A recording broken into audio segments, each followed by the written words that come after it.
If you have trouble getting a full night's rest, a new study suggests it may be cutting your life short. The CDC says 1 in 3 adults do not get enough sleep on a regular basis. And new research finds getting at least 7 solid hours of sleep can add up to 5 years to your life. Joining us is co-author of that study, Dr. Frank Qian. He's an internal medicine resident at Harvard's Medical School. So, Doctor, what surprised you most about the research?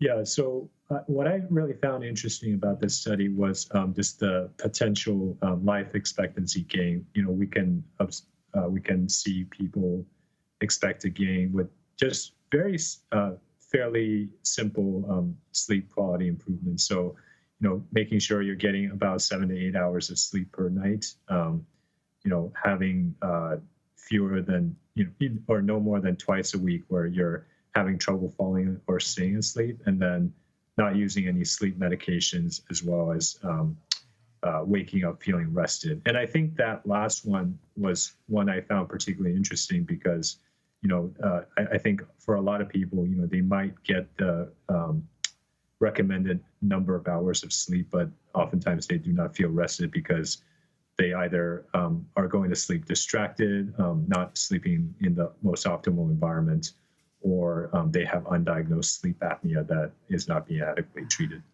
So let's talk a little bit about the physiology. How direct is this link between your sleep habits and overall health and brain health? Yeah, so we know from a really large amount of literature that, you know, sleep really impacts many aspects of, you know, your hormones as well as your body's metabolism, and also has a huge impact on risk of, you know, mental health issues.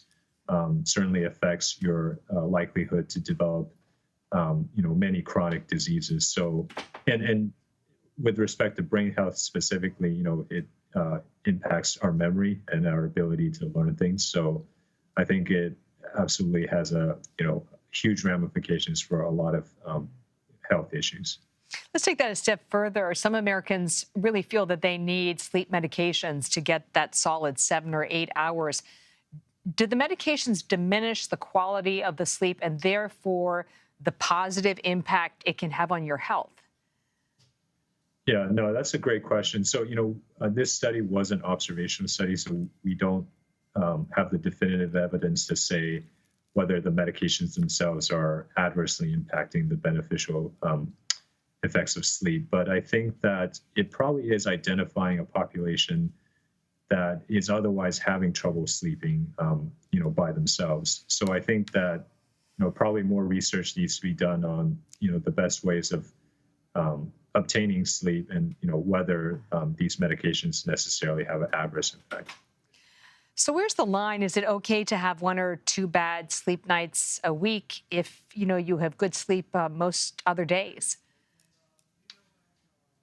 Yeah, that's exactly what we sort of modeled in this study, is that we set the cutoff as, you know, no more than 2 nights a week where someone was having trouble falling or staying asleep. So certainly, you know, all of us, you know, even I would say actually, especially in the healthcare profession, have those nights where, you know, we might be staying up late doing something, or, you know, stressed out about the next day. And certainly if that's, you know, a fairly limited number of days a week where that's happening, it seems like that's okay. But if it's occurring kind of more frequently, then that's where we run into problems.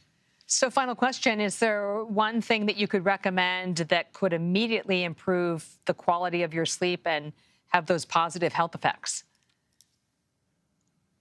Yeah, I think certainly a lot of the, you know, what we say about observing good sleep hygiene that you'll hear from, you know, certainly your doctor, as well as from your friends and family, and maybe even in the media, in terms of, you know, avoiding the use of kind of technology near bedtime. So not watching TV or having using your cell phone before bed, you know, not drinking alcohol or caffeine too close to bedtime, and then you know, really kind of optimizing your kind of sleeping environment so that you're you know, it's a quiet environment and there's not too many distractions that would potentially disrupt your sleep. And just in a few seconds, you often hear that consistency and having a schedule or a routine is helpful. Is that also your view from the research? Yeah, that's a great point. We didn't specifically look at that aspect of it, but I think that there's certainly a lot of sleep medicine specialists who would say that ideally we have someone go to sleep at around the same time and then wake up at around the same time each day. And I think part of that routine just makes sure that you sort of have a habit that you get into, and then that can kind of impact the rest of your schedule as well. Dr. Frank Qian, thank you. Thank you so much for having me. Of course.